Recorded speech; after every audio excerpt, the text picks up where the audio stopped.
दोस्तों, आज की कहानी से रिलेटेड एक क्वेश्चन कहानी के लास्ट में पूछा जाएगा, जिसका जवाब आप कमेंट बॉक्स में दे सकते हैं।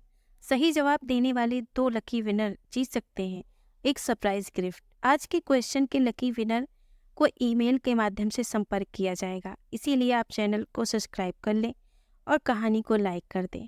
जन्माष्टमी तो हम हर साल मनाते हैं, परंतु जब वास्तविक रूप में कृष्ण भगवान के जीवन को अपनाने की बारी आती है, उसे आत्मसात करने की बारी आती है, तब हमारे मन के भीतर तर्क वितर्क का माया जाल सा फैल जाता है। मेरे साथ भी कुछ ऐसा ही हो रहा है। शादी के बाद 8 सालों से इस त्योहार पर जब छोटे से लल्ला को पालने में झुलाती हूँ, तो यही प्रार्थना करती हूँ कि हमारा घर भी इसी भांति किलकारियों से गूंज उठे।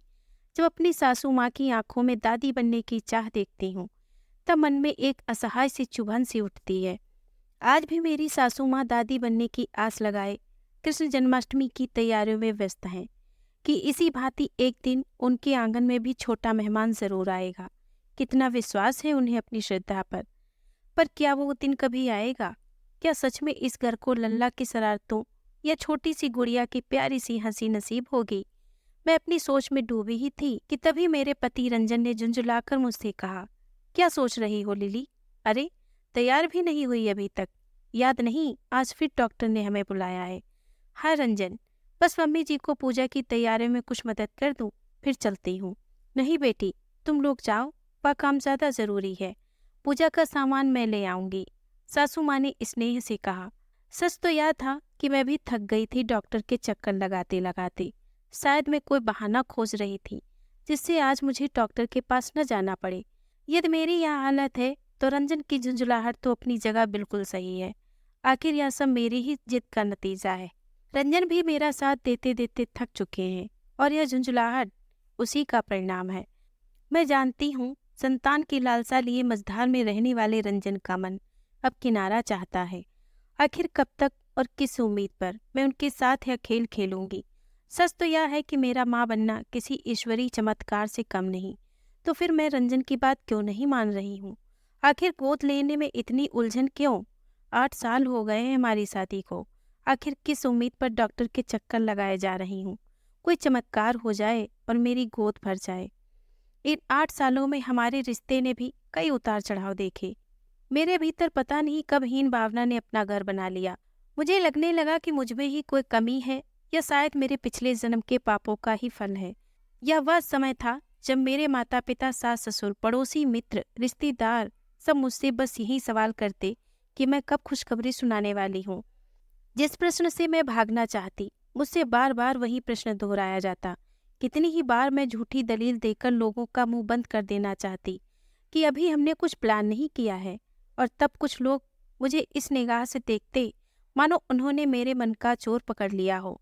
मुझे ऐसा लगता कि मैं वहां से कहीं भाग जाऊं। मैं अपने कमरे में आकर घंटों रोती रहती और तब रंजन मेरा हाथ अपने हाथों में लेते और मुझसे कहते, लिली, यह तुम्हें क्या हो गया है? मैंने अपने परिवार के खिलाफ जाकर तुमसे शादी की क्योंकि मैं जानता था तुम मुझे सबसे अच्छी तरह समझती हो।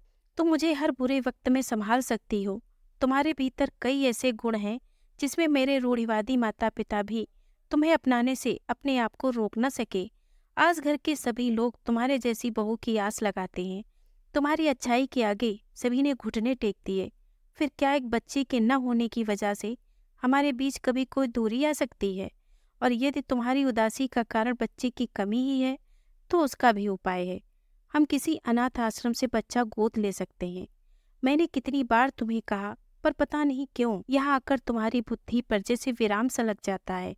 तुम आगे कुछ सोचना ही नहीं चाहती हो। लिली, आखिर यह फैसला लेना तुम्हारे लिए इतना कठिन क्यों हो रहा है? रंजन के इस प्रश्न पर मैं चुप हो जाती। आखिर मैं क्या जवाब देती? रंजन ने कुछ गलत तो नहीं कहा, मैं जानती हूँ। मैं पढ़ी लिखी आधुनिक ख्यालों वाली युवती हूँ, पर इस मामले में मेरे विचार रूढ़िवादी क्यों हो जाते हैं? क्या सच में हाथी के दांत खाने के कुछ और, दिखाने के कुछ और होते हैं? मुझे कहीं किसी चीज का भय तो नहीं, या फिर मेरे भीतर विश्वास की कमी है? सच क्या है मुझे स्पष्ट नहीं पता, परंतु कुछ तो है जो इस फैसले में रुकावट ला रहा है। मेरे मन में यह क्या तूफान मचा है? मैं किस दिशा में और क्यों बस भागी ही जा रही हूँ? तूफान भी कुछ समय बाद थम जाता है, पर मेरे भीतर का तूफान क्यों नहीं थमता? मेरे मन को स्थिरता क्यों नहीं मिलती। पर कुछ ऐसा ही तूफान तो माँ जी के मन में भी आया होगा जब उनके अपने बेटे ने उनकी मर्जी के खिलाफ मेरा हाथ थामा। उनका मन भी इसी प्रकार अस्थिर रहा होगा। अभी कुछ साल पहले ही तो उन्होंने मुझे मन से स्वीकारा, और यदि उन्हें यह पता चलेगा कि रंजन बच्चा गोद लेना चाहता है, वह क्या सोचेंगी? वह बार बार उपेक्षित महसूस करेंगी। नहीं नहीं, मैं उन्हें बार बार उपेक्षित महसूस कराकर अपने मन का बोझ और नहीं बढ़ा सकती। दूसरी ओर, क्या मैं खुद इतनी मजबूत हूँ कि किसी दूसरे के बच्चे को अपने सीने से लगा सकूं? क्या मैं उसे स्नेह और ममता दे पाऊंगी जिसकी वह उम्मीद करेगा? यदि मैं ऐसा ना कर सकी तो क्या मेरे माता पिता उसे अपनी नाती नातिन की तरह प्रेम करेंगे, या उसके और मेरी दीदी के बच्चों के बीच भेदभाव किया जाएगा? यदि सब लोगों ने उसे अपना भी लिया तो क्या जब उसे हकीकत पता चलेगी वह मानसिक रूप से हमसे दूर तो नहीं चला जाएगा? तब उसके दिल पर क्या बीतेगी? आज के दौर में जब अपने बच्चे ही अपने नहीं होते, तब किसी और का खून क्या हमारा हो पाएगा? न जाने ऐसे कितने सवाल मेरे मस्तिष्क में बार बार उठ रहे थे। अरे लिली, तुम अभी तक यहीं बैठी हो, क्या सोच रही हो लिली? तुम ठीक तो हो ना? तुम्हें यदि डॉक्टर के पास नहीं जाना है तो कोई बात नहीं, रंजन ने मुझसे प्यार से पूछा। मैंने झट से कहा, रंजन, मैं आज अनाथ आश्रम जाना चाहती हूँ। हालांकि अभी तक मैंने कोई फैसला नहीं लिया था। यह बहुत बड़ा निर्णय है रंजन। बिना बड़ों के आशीर्वाद के और बिना अपने मन में विश्वास के मैं आगे नहीं बढ़ सकती। पर मैं आज पहला कदम जरूर उठाना चाहूंगी। रंजन, यदि मेरे भीतर मातृत्व का एहसास नहीं होगा तो यह उस बच्चे के साथ छल होगा। इसलिए यह कदम उठाने से पहले मैं अपने आप को परखना चाहती हूँ कि किसी दूसरे के बच्चे को सीने से लगाने की शक्ति मुझ में है कि नहीं। लिली, तुम कितना सोचती हो, लेकिन तुम जो कहना चाहती हो वह गलत भी नहीं है। मैं तुम्हारे हर फैसले में तुम्हारे साथ हूँ, रंजन ने मेरा हाथ थामते हुए कहा। कुछ ही समय बाद हमारी गाड़ी अनाथ आश्रम जाकर रुकी। हम भीतर गए। वहाँ का माहौल बहुत भिन्न था। जिंदगी में पहली बार मैं अनाथ आश्रम आई थी। मैंने महसूस किया कि कितनी ही जिंदगियां जिंदगी को तरस रही हैं। हम बच्चे के लिए तरस रहे हैं और ये बच्चे माता पिता के स्नेह के लिए। फिर भी हम इन्हें अपनाने में हिचकते क्यों हैं? जैसे ही मैंने बच्चों के माथे पर प्यार से हाथ फेरा, मैंने महसूस किया कि मातृत्व तो औरत के भीतर है, औरत का अंग है, या तो अपने आप ही उमड़ पड़ता है। मेरे आंखों से आंसू छलक आए। तभी लगभग 2 वर्ष का एक बालक आकर मुझसे लिपट गया और माँ माँ कहता गया।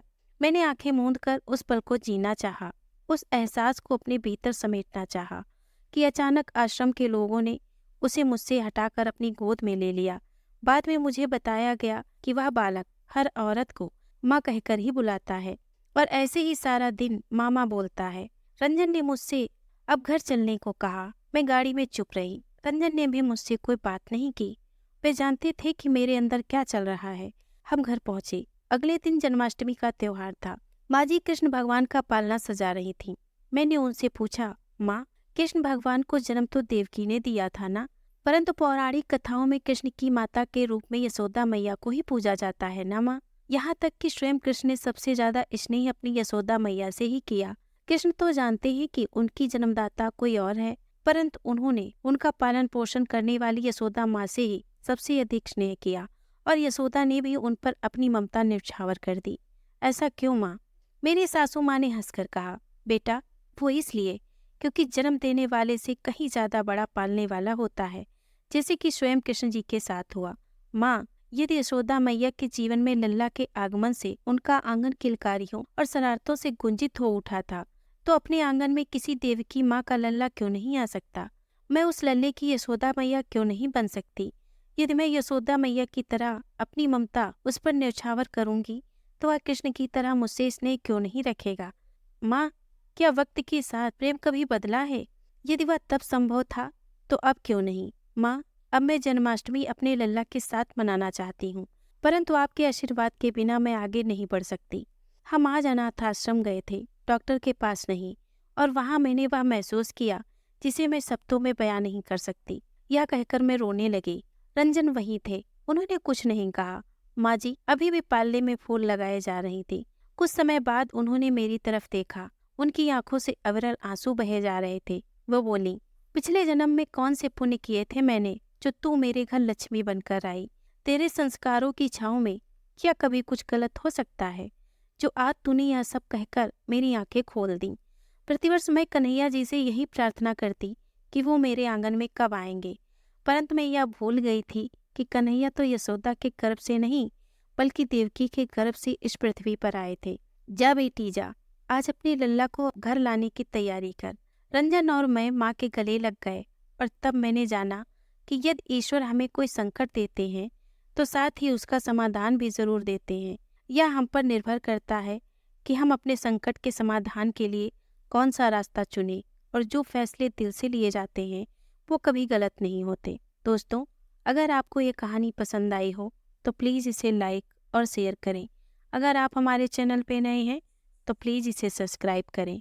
धन्यवाद।